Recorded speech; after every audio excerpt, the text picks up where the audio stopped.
بسم اللہ الرحمن الرحیم۔ السلام علیکم ورحمۃ اللہ وبرکاتہ۔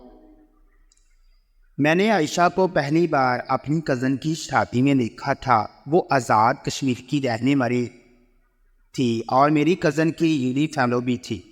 پہلی نظر میں ہی مجھے اس سے محبت ہو گئی۔ میں نے موقع دیکھتے ہی اسے پرپوز کر دیا، لیکن اس نے مجھ سے کہا کہ وہ شادی سے پہلے کی محبت پر یقین نہیں رکھتی۔ وہ مجھے کہنے لگی، اگر میں آپ کو پسند ہوں تو میرے گھر رشتہ بھیج دے۔ تو میں نے کزن کی شادی کے فوراً بعد اپنے ماں باپ کو اس کے گھر رشتہ کے لیے بھیج دیا۔ اس کے گھر والوں نے ہاں کر دی اور ہماری منگنی بھی ہو گئی، پر ہماری شادی 2 سال بعد ہونی تھی۔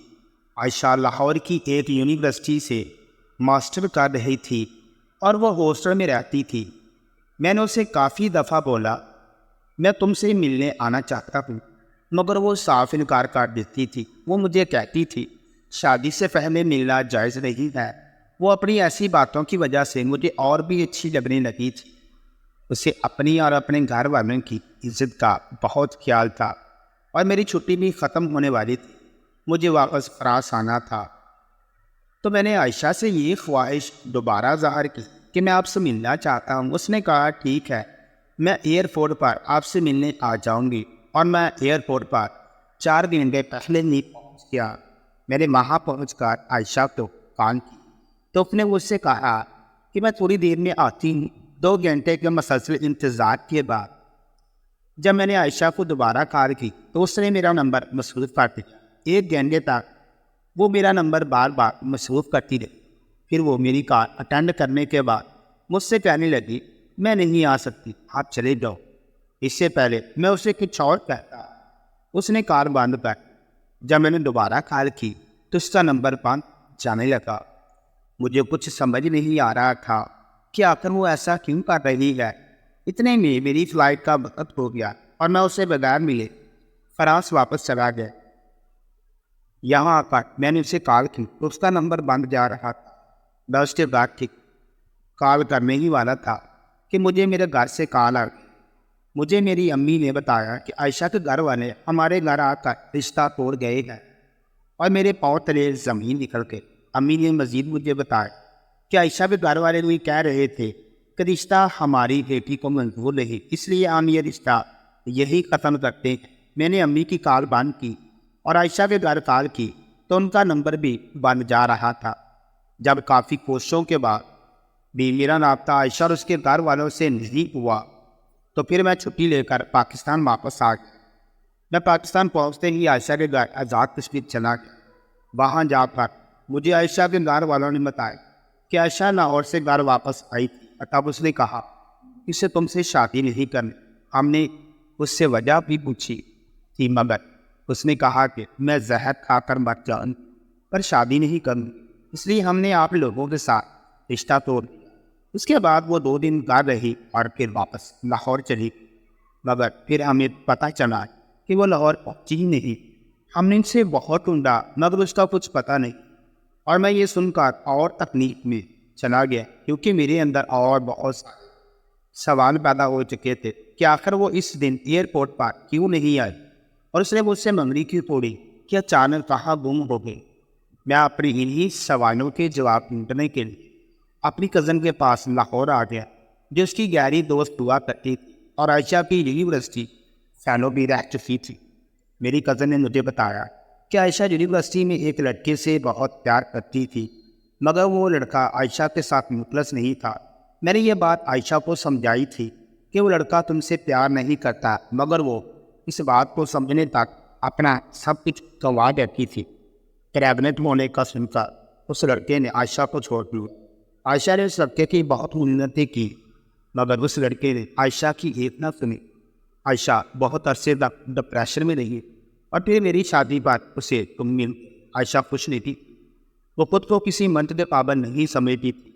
وہ تمہیں یہ سب بتانا چاہتی تھی، مگر میں نے ہی اسے بتانے سے منع کر دیا تھا، کیونکہ میں یہ چاہتی تھی کہ وہ اپنے کل کو بھول کر آج میں جینا سیکھی۔ عائشہ کے بارے میں سن کر مجھے بہت دکھ ہوا، مگر افسوس اس بات کا تھا کہ میری کزن کو بھی نہیں پتا تھا کہ اب وہ کہاں ہے۔ اس کے بعد میں نے اسے بہت ڈھونڈا مگر وہ مجھے نہیں ملی۔ پھر میں اپنی کزن کو کال کی اور یہ کہا کہ مجھے اس لڑکے کا ایڈریس چاہیے جس نے عائشہ کو دھوکہ دیا تھا۔ پھر میری کزن نے فوراً کال کاٹ دی۔ پھر میری کزن تھوڑی دیر بعد مجھے کال کر کے گھر بلایا۔ میں کزن کے گھر لاہور گیا، وہاں بھی عائشہ بھی موجود تھی۔ میری جان نہیں جان آ گئی۔ پھر عائشہ میرے پاؤں میں بیٹھ گئی اور مجھے کہنے لگی کہ مجھے معاف کر، میں نے تمہارے ساتھ بہت غلط کیا ہے۔ میں نے اسے چپ کروایا اور تسلی دی اور پھر یہ پیچھا کی، مجھے یہ بتاؤ کہ آخر کیا ہوا ہے؟ تو وہ کہنے لگی کہ تمہاری کزن نے تمہیں سب کچھ بتا دیا ہوگا۔ میں اس لڑکے سے بہت زیادہ پیار کرتی تھی، مگر اس لڑکے نے مجھے دھوکہ دے دیا، میرا استعمال کر کے چھوڑ دیا۔ میں ہر روز اسے یاد کر کے روتی رہتی تھی۔ مجھے لگتا تھا کہ سب کچھ ختم ہو گیا ہے۔ پھر پتہ نہیں تم کہاں سے میری زندگی میں آ گئے، مجھے عزت دی، مجھے پیار دی، مجھے جینا سکھایا۔ ہماری منگنی کے بعد میں بھی تم سے کہنا چاہتی تھی، مگر مجھے لگتا تھا اگر میں تم سے شادی سے پہلے نہیں ہوں گی تو تم بھی مجھے استعمال کر کے چھوڑ دو گے۔ میں مانتی ہوں کہ تمہیں لے کر میری یہ سوچ غلط تھی۔ میرے ساتھ جو ہوئی اس کے بعد میرے اندر خوف سا طاری ہو گیا تھا۔ میں تم سے ملنے کے لیے ایئرپورٹ آ رہی تھی کہ اچانک اس لڑکے کی کال آ گئی۔ وہ مجھ سے ملنا چاہتا تھا مگر میں خود کو روک نہیں پائی۔ میں جب اس سے ملی تو وہ مجھ سے معافی مانگنے لگا۔ میں نے بھی اس کو معاف کر دیا۔ پھر تم سے منگنی توڑ کر میں نے اس سے شادی کر لی۔ میں گھر سے بھاگنا نہیں تھی چاہتی تھی، مگر مجھے یہ بھی پتا تھا کہ میرے گھر والے نہیں مانیں گے۔ وہ لڑکا اہل تشیع ہے اور ہم اہل سنت جماعت سے تھے۔ عائشہ کی یہ ساری داستان سن کر میرے پاس کہنے کو کچھ نہیں بچا۔ وہاں سے نکلتے وقت عائشہ نے ہاتھ جوڑ کر درخواست کی کہ میں کبھی کسی سے اس سے ہونے والی ملاقات کا ذکر نہ کروں۔ عائشہ سے مل کر مجھے عشق سے عائشہ سے بے حد نفرت ہو گئی تھی۔ پھر میں نے 1 مہینے کے اندر کار والوں کی مرضی سے شادی کر اور اپنی بیوی کو لے کر فرانس واپس آ گیا۔ مگر مجھے اندازہ نہیں تھا کہ جس محبت میں اختتام آیا ہو اس محبت کا بھی انجام باقی ہے۔ 3 ماہ بعد میری کزن کی کال آئی کہ عائشہ تم سے بات کرنا چاہتی ہے، مگر میں نے کزن سے یہ کہتا کال بند کر دی کہ مجھے اس سے کوئی بات نہیں کرنی۔ پھر دوسرے دن کزن کی پھر کال آ گئی۔ میں اس کی کال سنتے ہی پاکستان کے لیے روانہ ہو گیا۔ کزن نے مجھے کال کر کے بتایا کہ یہ سچ ہے کہ عائشہ کی زندگی میں ایک لڑکا آیا تھا جو عائشہ کو پریگننٹ کر کے چھوڑ گیا تھا، مگر وہ لڑکا عائشہ کی زندگی میں دوبارہ کبھی آیا ہی نہیں تھا، بلکہ جس دن تو عائشہ تم سے ملنے ایئرپورٹ آنا تھا اس دن عائشہ کو پتہ چلا کہ عائشہ کو کینسر ہے، اس کی کینسر کی اسٹیج چل رہی ہے۔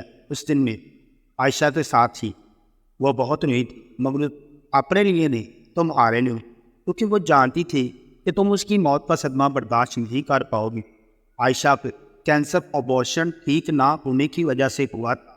ابورشن کے بارے میں کسی کو پتہ نہ چل، وہ سب کو چھوڑتا ہے میرے گھر آ کر رہنے لگی، اور تم سے عائشہ نے سچ اس وجہ سے چھپایا تھا کہ تمہاری زندگی خراب نہ ہو۔